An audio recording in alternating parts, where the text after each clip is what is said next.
नमस्कार, मैं हूं पंकज श्रीवास्तव। सत्य हिंदी के खास कार्यक्रम सुनिए सच में आपका स्वागत है। आज बात नाटो यानी नॉर्थ अटलांटिक ट्रीटी ऑर्गेनाइजेशन की, जिस पर अमेरिकी राष्ट्रपति ट्रंप ने अपनी नजरें टेढ़ी की हुई हैं। उन्होंने कहा है कि अगर नाटो के सदस्य देश अपना आर्थिक योगदान नहीं बढ़ाते तो इसकी सुरक्षा गारंटी से अमेरिका अलग हो जाएगा। लेकिन ये नाटो है क्या, और ट्रंप के इस रुख का भविष्य पर क्या असर पड़ सकता है? क्या नाटो के देश अमेरिका की इस चौधराहट भरे अंदाज को स्वीकार कर लेंगे?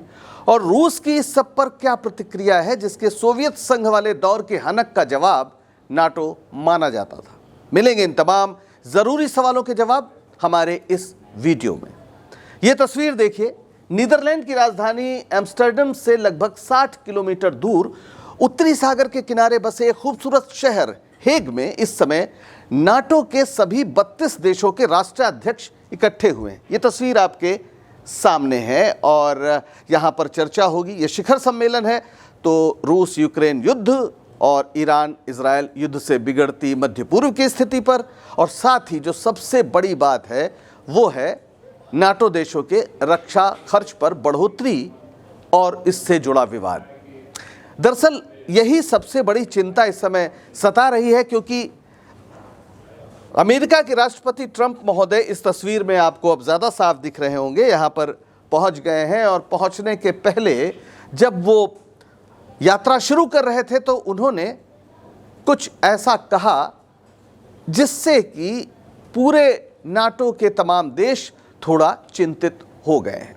अब उन्होंने क्या कहा उसको हम यहाँ देखते हैं। उन्होंने कहा कि अनुच्छेद 5 की कई परिभाषाएं हैं, आप जानते हो, है ना, लेकिन मैं उनका मित्र बनने के लिए प्रतिबद्ध हूं। अब इस वाक्य का मतलब वही समझ सकते हैं जिन्हें नाटो के आर्टिकल 5 या अनुच्छेद 5 के बारे में पता हो।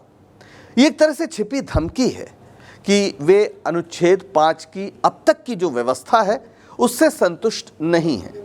लेकिन आपको अनुच्छेद 5 के बारे में बताएं इससे पहले ये जान लेते हैं कि ये नाटो यानी उत्तर अटलांटिक संधि संगठन या नॉर्थ अटलांटिक ट्रीटी ऑर्गेनाइजेशन आखिर है क्या। इसके लिए हमें लगभग 80 साल पहले की दुनिया का मंजर एक बार फिर आपके सामने लाना पड़ेगा। इस तस्वीर को देखिए, ये पृथ्वी आग से जल रही थी, इधर हिटलर इधर स्टालिन। ये सामान्य तस्वीर नहीं है। आज से तकरीबन 80 साल पहले दुनिया बिल्कुल ऐसी ही स्थिति में थी। एक ऐसे विश्व युद्ध की त्रासदी झेल रही थी जिसमें लगभग 8 करोड़ लोगों की जान गई और 5 करोड़ से ज़्यादा तो नागरिक ही थे जो युद्ध या उसकी वजह से पड़े अकाल या बीमारी में मारे गए। ये द्वितीय विश्व युद्ध कहलाता है इतिहास में। यूरोप, एशिया, अफ्रीका और प्रशांत क्षेत्र के लगभग सभी देश इसमें शामिल थे, क्योंकि वे आमतौर पर किसी न किसी बड़ी औपनिवेशिक ताकत के गुलाम थे। एक तरफ थे धुरी राष्ट्र जिसमें जर्मनी, जापान और इटली थे, जिसका एक प्रतिनिधि चेहरा आपके सामने है, एडोल्फ हिटलर। और दूसरी तरफ अमेरिका, इंग्लैंड और रूस जैसे देश थे जिन्हें मित्र राष्ट्र कहा जाता था।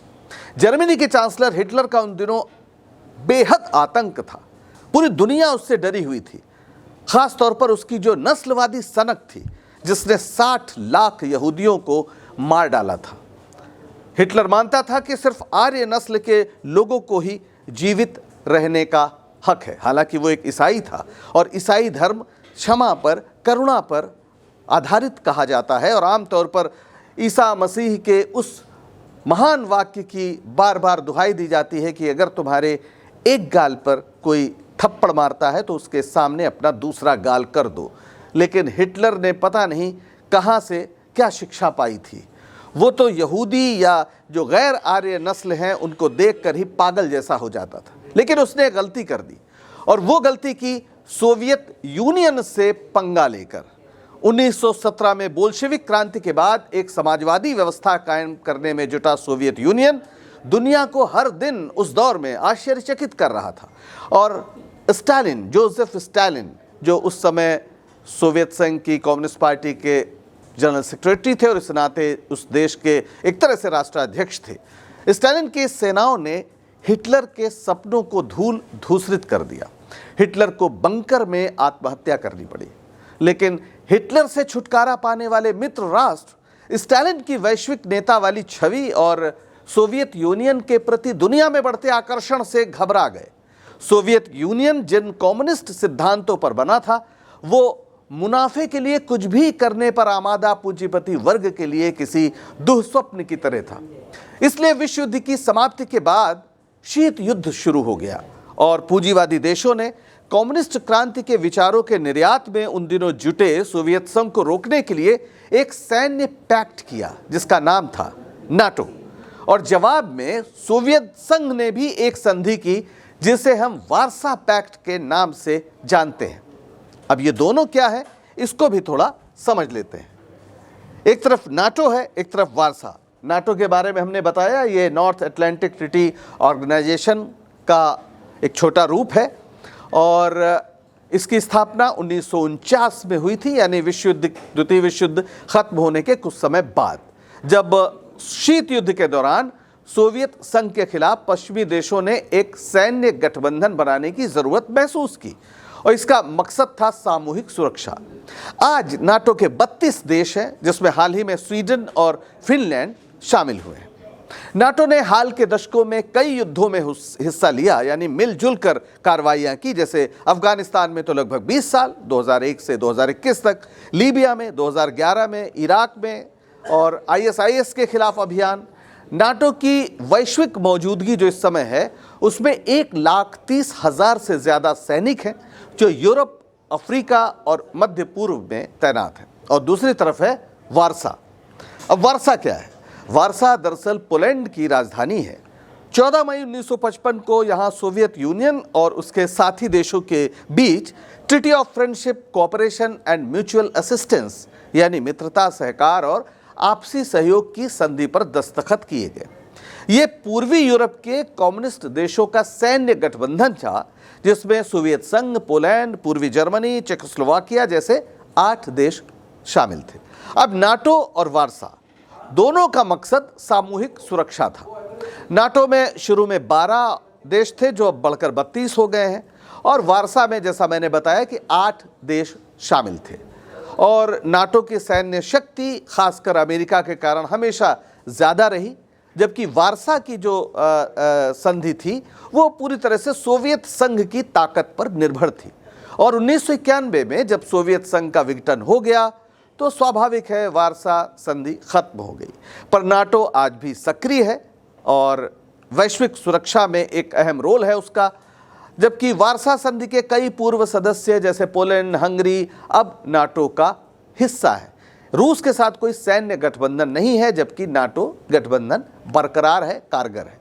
तो आखिर ट्रंप को परेशानी क्या है और क्या है वो अनुच्छेद 5 जिसे लेकर ट्रंप ने सवाल उठाए हैं, और ये जानना बेहद ज़रूरी है। आर्टिकल 5 कहता है कि अगर किसी एक देश पर हमला होता है तो बाकी सभी देश उसकी मदद करेंगे। 9/11 हमला जो हुआ ट्विन टावर पर अमेरिका में, उसके बाद ये पहली बार एक तरह से ये अस्तित्व में आया, एक्शन में आया बल्कि। और अफगानिस्तान में नाटो के जो देश थे उन्होंने सामूहिक रूप से अमेरिका के साथ मिलकर कार्रवाई की।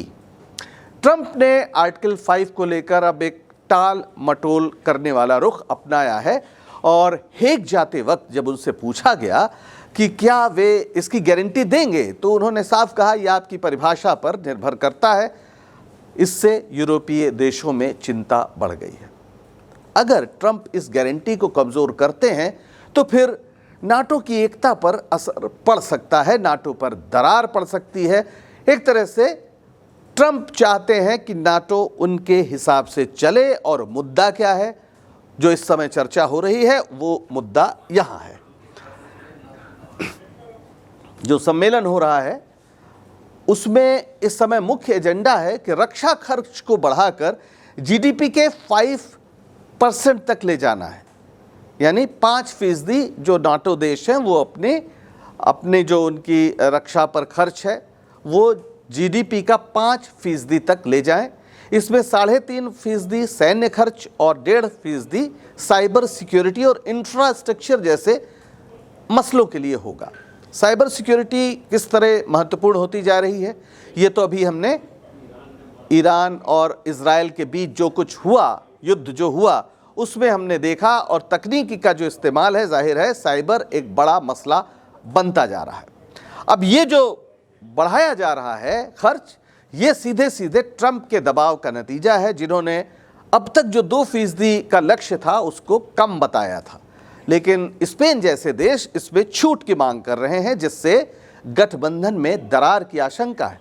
सम्मेलन में रूस और यूक्रेन के मुद्दे भी उठेंगे, लेकिन ट्रंप की रूस के प्रति नरम नीति के चलते इन पर ज्यादा जोर शायद ही दिया जा सके। दरअसल राष्ट्रपति ट्रंप एक चतुर व्यापारी हैं और अमेरिका के सैन्य खर्च को कम करना चाहते हैं। ट्रंप का कहना है कि नाटो में अमेरिका का योगदान बहुत ज्यादा है, जबकि बाकी जो देश हैं वो फ्री राइड ले रहे हैं। ये उनकी भाषा है, फ्री राइड, यानी मुफ्त में सवारी कर रहे हैं, मुफ्त में यात्रा कर रहे हैं। अगर बाकी देश खर्च नहीं बढ़ाएंगे तो अमेरिका नाटो से बाहर निकल सकता है, ऐसी भी उन्होंने एक तरह से धमकी दी है, इशारा किया है। तो क्या है ये धमकी? उनका जो कहना है कि 2024 में नाटो का कुल खर्च कितना था? 818 बिलियन डॉलर। बिलियन यानी अरब, और डॉलर आप समझ ही रहे हैं, अमेरिका की जो करेंसी है जिसके जरिए ही दुनिया में व्यापार आजकल होता है ज़्यादा। तो 818 बिलियन डॉलर नाटो का कुल खर्च 2024 में था। और इसमें अमेरिका का कितना योगदान था, इससे आपको पता चल जाएगा कि ट्रंप क्यों नाराज हैं। ये नाटो पे कुल खर्च का उसमें जो अमेरिका का योगदान है वो दरअसल 70% है। तो ट्रंप इससे जाहिर है उन्हें लग रहा है कि वो अमेरिका इस पर बहुत ज़्यादा खर्च कर रहा है, जबकि बाकी जो देश हैं वो फ्री राइड कर रहे हैं। और इसलिए वो बार बार कह रहे हैं कि जो बाकी देश हैं वो अपना खर्च बढ़ाएं। 2018 में उन्होंने 4% का लक्ष्य रखा था, जो अब 5% कह रहे हैं, यानी 5% की अब उनकी मांग है। ट्रंप ने साफ कहा है कि अगर बाकी देश खर्च नहीं बढ़ाएंगे तो अमेरिका नाटो की सुरक्षा गारंटी पर सवाल उठा सकता है। लेकिन यह भी सच है कि अमेरिका का सैन्य खर्च उसकी वैश्विक रणनीति का हिस्सा है, ना कि सिर्फ नाटो के लिए। लेकिन ट्रंप का रुख नाटो को कमजोर कर सकता है, क्योंकि उनकी धमकियां और अनिश्चितता गठबंधन की एकता को चुनौती देती हैं। और स्पेन जैसे देशों का 5% लक्ष्य से खुद को बाहर रखना और ट्रंप का खुद अमेरिका को इस लक्ष्य से छूट देने की बात कहना नाटो में असमानता को बढ़ा सकता है। दूसरी तरफ ट्रंप का दबाव कुछ देशों को रक्षा खर्च बढ़ाने के लिए मजबूर भी कर रहा है। जर्मनी ने 2029 तक 3.5% का लक्ष्य रखा है और पोलैंड पहले से ही 4.7% खर्च कर रहा है। दरअसल ट्रंप की एक इच्छा नोबेल का शांति पुरस्कार पाना है, जो ओबामा जब राष्ट्रपति बने अपने पहले कार्यकाल में ही उनको मिल गया था। और इसका जिक्र वे अपने सोशल मीडिया पोस्ट पर भी कर चुके हैं कि उन्हें जानबूझकर नोबेल से वंचित किया जा रहा है। अब जाहिर है नोबेल शांति के लिए कुछ तो करना होगा। तो ज़रा ये ट्वीट भी देख लीजिए।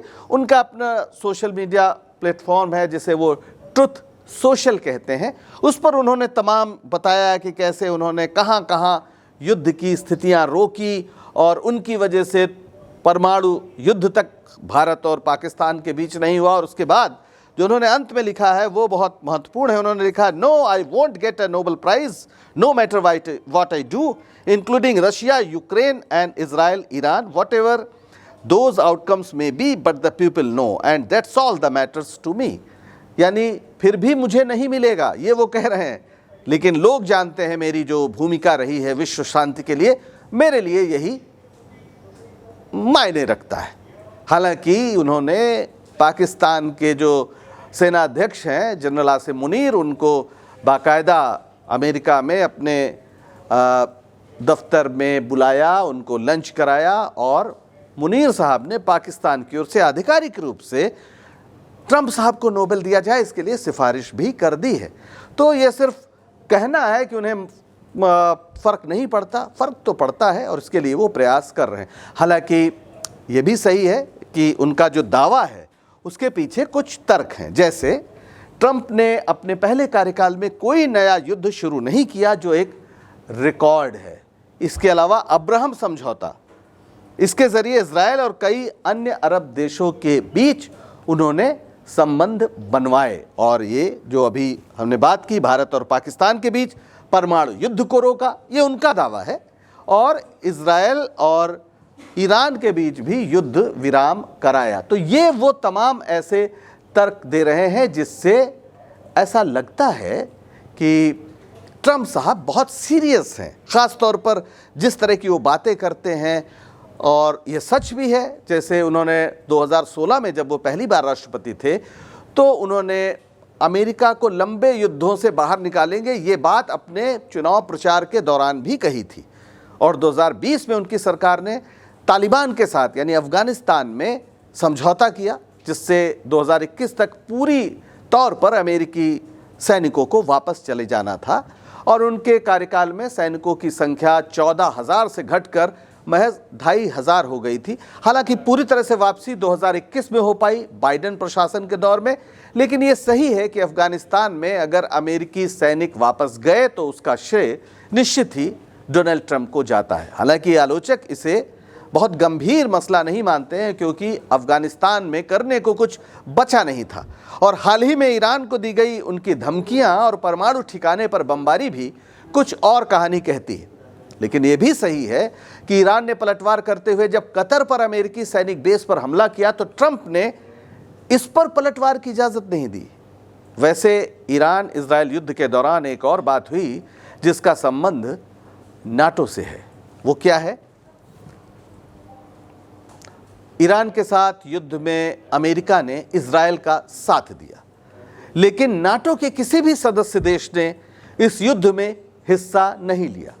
नाटो के महासचिव मार्क रूट ने कहा कि ईरान पर हमले नाटो के एजेंडे का हिस्सा नहीं है और गठबंधन का फोकस यूक्रेन और रूस पर है। यानी ये जो भी धमकी दी थी ट्रंप ने, उसके अनुरूप खुद भी कार्रवाई नहीं की और नाटो का भी ये हिस्सा नहीं था। तो क्या सिर्फ धमकी दे रहे थे डोनाल्ड ट्रंप? और उन्होंने जो अभी कहा है कि परमाणु कार्यक्रम पूरी तरह से ध्वस्त कर दिया गया है ईरान का, और इसको गलत बताते हुए जो रिपोर्ट्स वहाँ पर प्रकाशित हुई हैं कुछ अखबारों में, उसके खिलाफ जिस तरह वो बोल रहे हैं, और यहाँ तक कह गए कि ये वैसा ही हमला था जैसा कि हिरोशिमा और नागासाकी में किया गया था 1945 में। अब ये बात समझ में नहीं आती कि इसके लिए वो अपनी पीठ कैसे थपथपा सकते हैं, जबकि वो मानवता के प्रति एक अपराध ही था। हज़ारों लोग देखते देखते भाप बनकर उड़ गए थे। लेकिन ट्रंप तो ट्रंप हैं, वो क्या बात कहते हैं, किस तरह कहते हैं, दुनिया उस पर अभी सोच ही पा रही है। बहरहाल इसमें एक एंगल रूस का भी आ जाता है। यूक्रेन की नाटो सदस्यता का सवाल है और रूस के लिए बड़ा मुद्दा है। नाटो में यूक्रेन को सदस्यता दी जाए, इसके लिए एक प्रयास चल रहा था। और 2022 में यूक्रेन पर हमले से पहले रूस ने साफ कहा था कि यूक्रेन का नाटो में शामिल होना उसकी लाल रेखा है। दरअसल इस समय तमाम ऐसे देशों से रूस घिरता जा रहा है जो नाटो के सदस्य हैं, जो कभी वारसा संधि में थे, जैसे मैंने पोलैंड का उदाहरण दिया। ये बेहद खतरनाक हो चला है रूस की नज़र में, ख़ास तौर पर पुतिन की नज़र में, जो कभी केजीबी के बड़े जाने माने जासूस भी हुआ करते थे, और इसका खतरा वो समझ रहे हैं। नाटो ने यूक्रेन को अभी तक सदस्यता नहीं दी है, लेकिन यह भी सच है कि उसकी सैनिक और आर्थिक मदद की बदौलत ही लगातार यूक्रेन रूस से मुकाबला कर रहा है। रूस की हेग सम्मेलन पर भी नज़र है। क्रेमलिन के प्रवक्ता, क्रेमलिन यानी जहां से रूस का शासन चलता है, मॉस्को में, वहां के प्रवक्ता है दिमित्री पेस्कोव। उन्होंने कहा है कि मॉस्को की नाटो पर हमला करने की कोई योजना नहीं है, लेकिन गठबंधन को इस बात का आश्वासन देना एक व्यर्थ का प्रयास है, क्योंकि वो रूस को नरक का राक्षस बताकर बदनाम करने पर तुला हुआ है। जिस तरह से नाटो के देश उसके बारे में बात करते हैं, उस पर दिमित्री पेस्कोव ने कहा है, और उसके साथ उनका ये कोट, नाटो के लिए ये एक ऐसा गठबंधन है जो टकराव के लिए बनाया गया है, ये शांति और स्थिरता का साधन नहीं है। यानी रूस की ओर नाटो के लिए साफ ये कहा गया है कि ये बना ही टकराव के लिए। बहरहाल ट्रंप की नीतियां टकराव की हैं या टकराव को टालने की हैं, ये समझना थोड़ा आसान नहीं है, क्योंकि रूस के प्रति ट्रंप की नीति थोड़ी नरम है। यूक्रेन के राष्ट्रपति को युद्ध समाप्त करने के लिए झिड़कने का जो वीडियो था उनका, यानी कि युद्ध समाप्त करो, तुम अब कुछ कर नहीं पाओगे वगैरह वगैरह, जो ज़ेलेंस्की के साथ उन्होंने बातचीत की थी और ज़ेलेंस्की ने बड़ा जवाब दिया था उसका, वो वीडियो तो बड़ा वायरल हुआ। लेकिन उससे ये एक बात साफ हो गई कि ट्रंप नहीं चाहते कि ये लड़ाई आगे बढ़े, और ट्रंप के इसी रुख के चलते यूक्रेन को नाटो से कम समर्थन मिलने की उम्मीद है। तो क्या ट्रंप का रुख नाटो की एकता को कमजोर करेगा? क्या यूरोपीय यूनियन के रूप में जो वहां एक ब्लॉक है वो अमेरिका के बिना भी नाटो को आगे ले जाने के बारे में सोचेगा? कहीं ट्रंप को अब ऐसा तो नहीं लगता कि नाटो जैसे सैन्य संगठन की जरूरत ही नहीं है, और दुनिया में थोड़ा स्थिरता आए, थोड़ा शांति हो तो व्यापार आगे बढ़े? और ट्रंप जिस स्तर के व्यापारी हैं वो देखने लायक है कि पाकिस्तान से उनकी जो कंपनी है उनके बच्चों की, वो क्रिप्टो करेंसी में वहाँ काम कर रही है। बहरहाल बहुत से सवालों का जवाब भविष्य के गर्भ में है। आज के लिए बस इतना ही। आपको सच बताने का हमारा ये प्रयास पसंद आ रहा हो तो इसे लाइक करें, शेयर करें और चैनल को सब्सक्राइब करें। सत्य हिंदी का ऐप भी डाउनलोड करें, जिसका पता आपको वीडियो के नीचे डिस्क्रिप्शन में मिल जाएगा। अब दीजिए इजाज़त, नमस्कार।